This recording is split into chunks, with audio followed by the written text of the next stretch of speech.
welcome back to my YouTube channel for episode number 2 of my comp prep series. I am now 23 weeks out from my next WBFF Pro show here in the Gold Coast. Last week in episode 1, I took you guys through a training session with me. So today I thought I would do a full day of eating.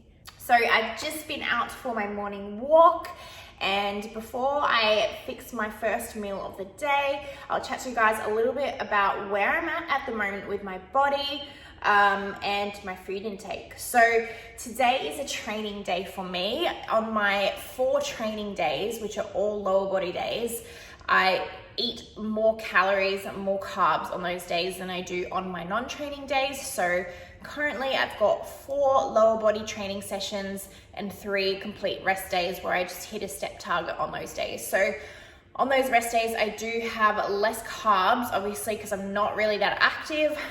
But today I'm going to take you through my training day intake. So currently on training days, I have 2,330 calories, consisting of 350 grams of carbs, 120 grams of protein, 50 grams of fat. So carbs are pretty damn high on my lower body training days.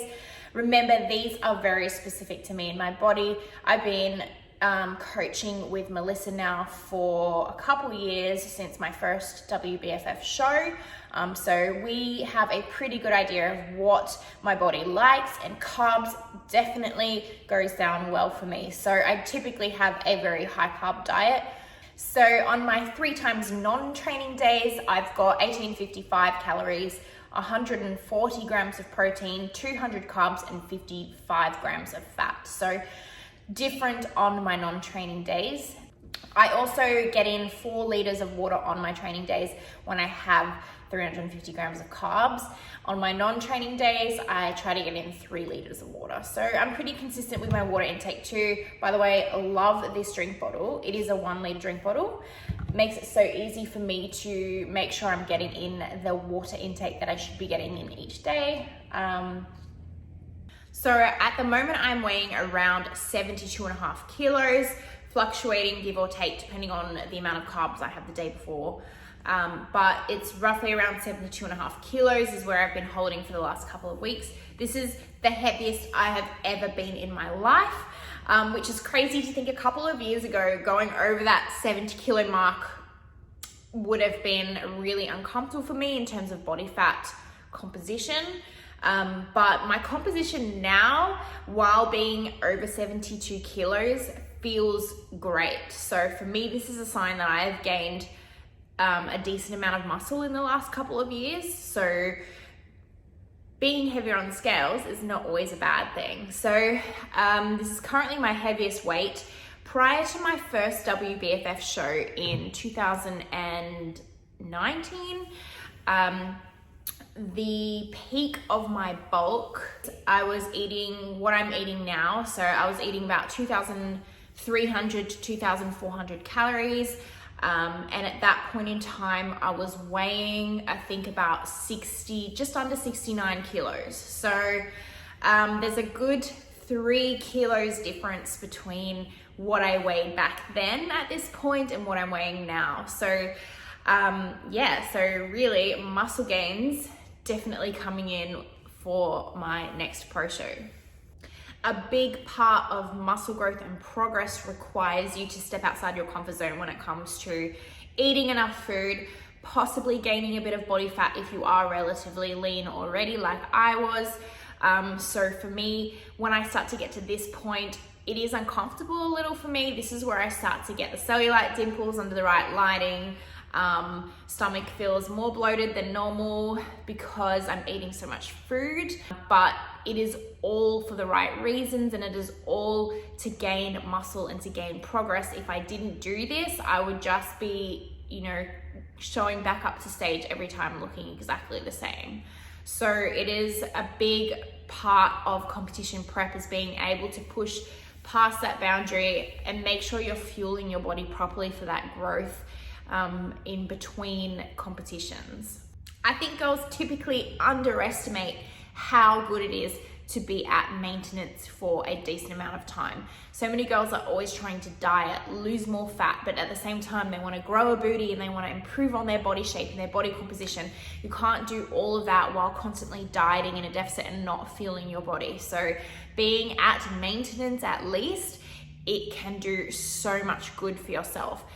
It's also worth mentioning to you guys how good I feel mentally. My relationship with food around this time of my prep is always the best because I'm so satisfied with the amount of food I'm eating. I feel fueled. My mood is always great. My energy is always great. So yeah, of course, I feel a little uncomfortable sometimes when I walk under the lighting and see that I've got cellulite right now.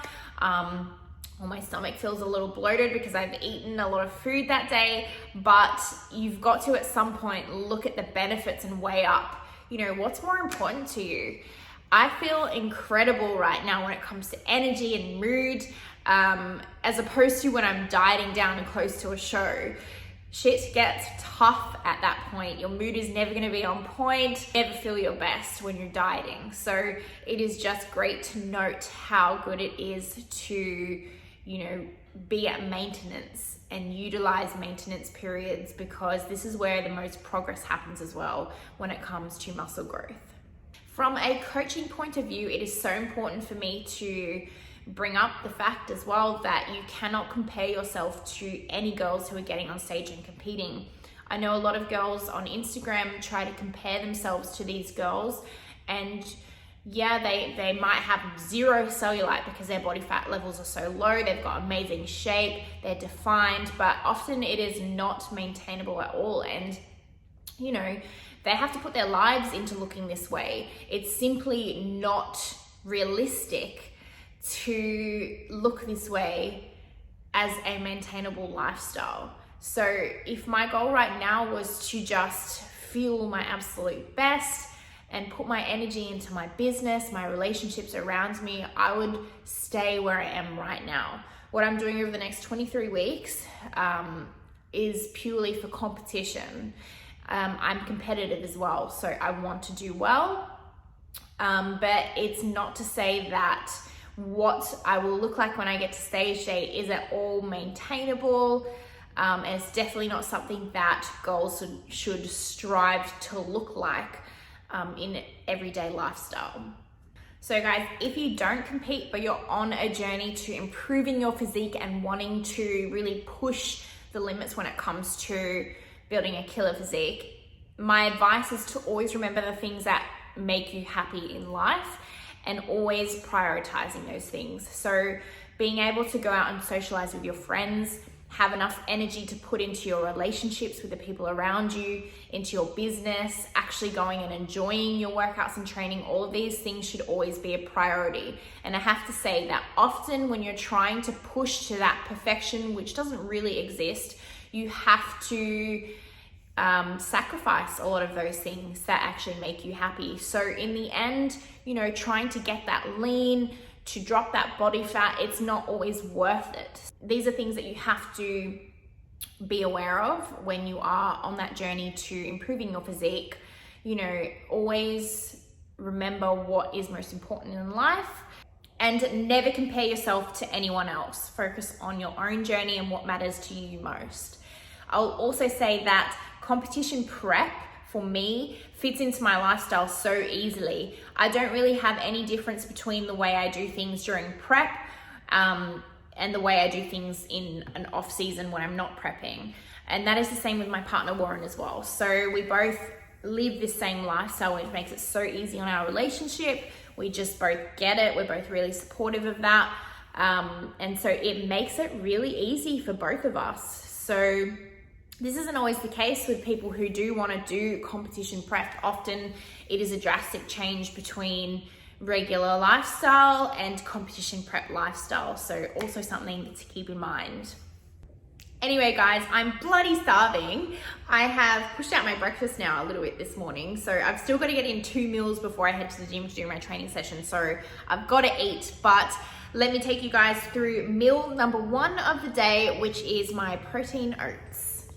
So this is meal number 1, guys. 60 grams of oats, 20 grams of Oxy Whey peanut butter puffs, 15 grams of smooth peanut butter. Now, just to let you guys know, if you do have protein oats, make sure that you always stir in the protein powder after the oats have been cooked and cooled down slightly. If you don't, you're gonna end up with something tasting pretty awful. The protein powder usually goes super grainy and gross if you put it in the microwave, or if you mix it into oats that are seriously hot. So make sure you cook the oats first, let it cool down for 1 to 2 minutes, and then stir through your protein. All right, guys, so I'm heading to do my training session in about 45 minutes to an hour. So it is time to have meal number 2 for the day. So for meal number 2, I have got my bagel. I just used these Abe's plain bagels from Woolworths and raspberry jam. Now I have 200 grams of grape post-workout, so kind of just straight after training before I come home and have a post-workout meal. So guys, training is done, day 2 of 4 for the week. Got my grapes, just waiting for Waz to finish up. He'll probably be done in another 5-10 minutes. And then I'll head home, have a proper post-workout meal once I get home. Okay guys, I am back home, so about to have meal number 3, which is my cornflakes, Oxy Whey and almond milk. So I have this straight after training. So guys, normally when people talk to me about trying to increase their water intake for the day, they often complain that they're getting up all night going to the bathroom. So this here is my 4th liter for today, and it's 3 o'clock. So the trick that I use when I'm trying to increase my water intake is to make sure that I get all of my liters in before 4 or 5 o'clock p.m. in the afternoon. So I try to get 2 liters in pretty early in the morning before I do any training.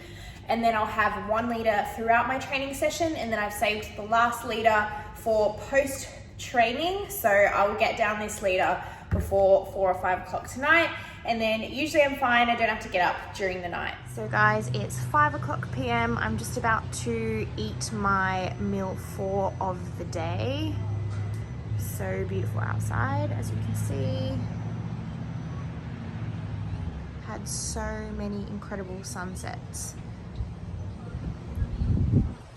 So meal number 4 is my rice and turkey mince.